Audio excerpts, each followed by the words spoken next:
עם 7 שחקנים. ליאל ובינו נסו כזה פרצופים וזה. דחינו 2 משחקים ראשונים, לא היה לנו שחקנים בטוח. בסדר? קצת את הקבוצה לידה, אמרתי, תקשיב, אני נוסע לצפון, וואלה בהצלחה. אין לך שחקנים. קיצר, מפה לשם, אנחנו מקום שישי בליגה. יש פה כמה שחקנים שהיו לפני שנתיים. מקום אחרון בליגה, אפילו לא סיימו את העונה, זה היה כבר יותר מדי. אנחנו פה קבוצה שמקום ראשון בליגה מפחדים איתנו. הקבוצה הזאת, פעם קודמת, האוהדים אמרו לי שהם פחדו, כי בין זה הקבוצה הזאת שהפסידה למגידו רק ב3. קודם כל כפיים לעובדי איתנו.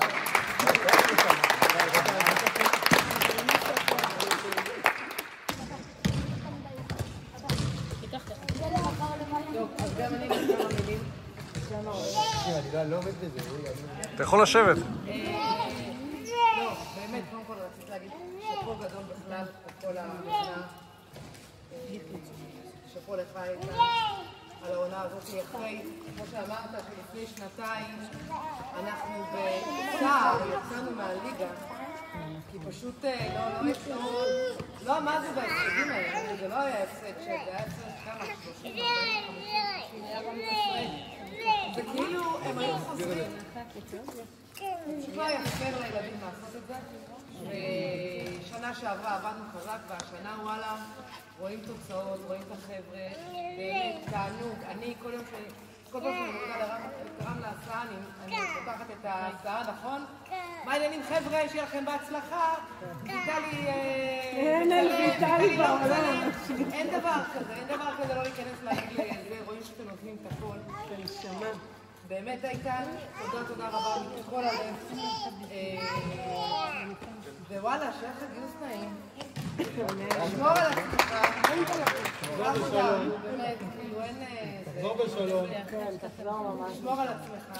ותמשיך להיות כזה מיוחד. כאילו אתה עושה הכל, אנחנו מסתכלים על מאמנים אחרים והם תמיד צועקים, זה טוב שאתה צועק. זה איך שצועקים. איך שהם מדברים לילדים ולעצמך זה כאילו הגדולה זה להעצים ילדים כאילו בשקט ובנועם ותמיד מרצון להגדיל ולא להקטין.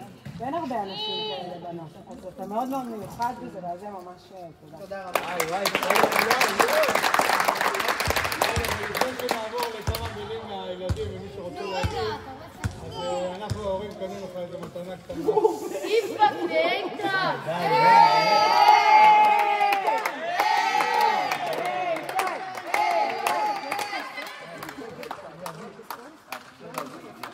מישהו מהילדים רוצה להגיד משהו לאיתן?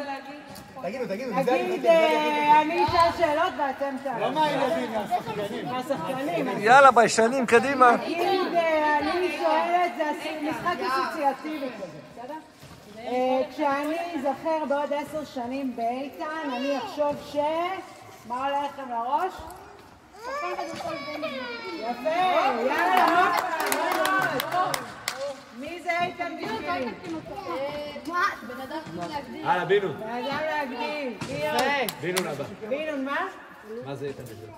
איתן בשבילי זה... בלי ריצות. הם לא מבינים את הבדיחה, הם לא באימון.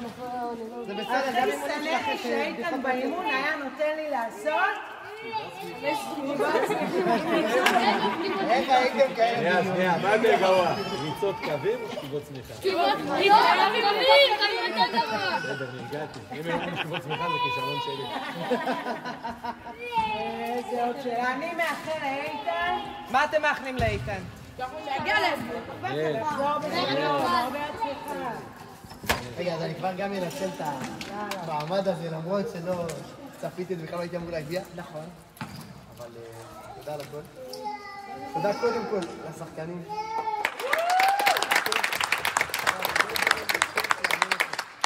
אתה מגיע לאימון כל פעם ויש קבוצות שאתה מגיע ואתה כאילו, אתה יודע, אתה מגיע, אתה מתחיל להתניע את עצמך מחדש כל פעם. כל פעם אתה רוצה להגיע, אתה רוצה עוד פעם לשכנע אותם לשחק כאן, כולם באים לשחק, אוהבים אחד את השני, מפרגנים אחד לשני, שזה באמת, בתור מאמן, זה הכי כיף לראות את זה. כאילו, אני אומר עוד פעם, יש מלא משחקים שאמרתי לכם, גם מצידי נפסיד 40 הפרש, ננצח 40 הפרש, העיקר זה שהוא יהיה ביחד. ובזה גם התחלתי מעולה וגם עשינו צעדים משמעותיים השנה. כל הכבוד לכל אחד. ותודה, באמת היה לי גם כיף לאמן אתכם אישית, כל אחד ואחד, להכיר אתכם. כיף, זה לא נגמר, כן, אנחנו נראה אתכם, נבוא למשחקים, מי שימשיך פה. זה 1-2 להורים, מדהימים, גם עכשיו על ההפתעה הזאת, אבל שהיא מייצגת את כל העולם. כל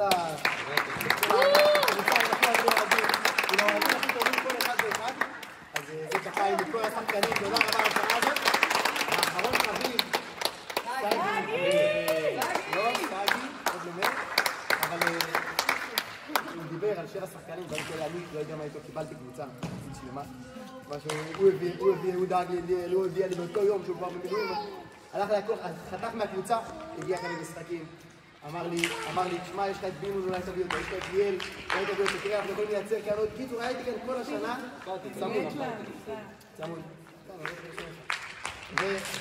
צמוד איתנו, ושבוע האחרון הגיע והחליף, עשה משחק, 16 הפרש, זה פעם שנה הפסדנו בארץ.